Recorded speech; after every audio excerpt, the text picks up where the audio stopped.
Hello friends, today in this video I will show you OneDrive.exe entry point not found on Windows 11 or 10. So how to fix this problem?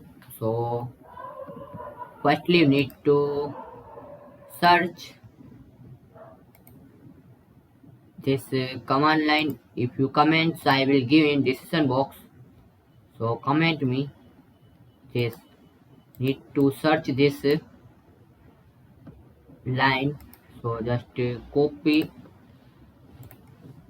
and paste this and press enter, and your OneDrive will be reset, and sign in your OneDrive.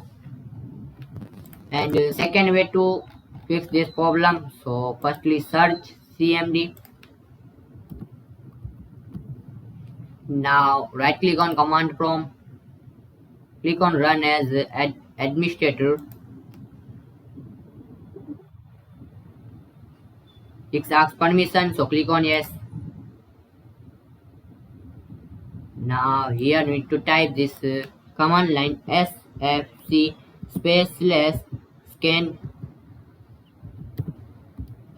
now, and press enter in your keyboard and wait some few minutes. This process will be 100%. If this process will be 100%, so close it and restart your PC or laptop. And after restart, you can easily resolve this problem. So first method is search this command. If you comment, I will give in description box. You need to just search this line. And second is search cmd and run as administrators. Click on it and type this sfc space let's scan now command. And after this command process will be complete, so close it and restart. And after restart, you can easily found this OneDrive.exe. So thanks for watching this video. Please comment this video and subscribe this channel for more useful videos.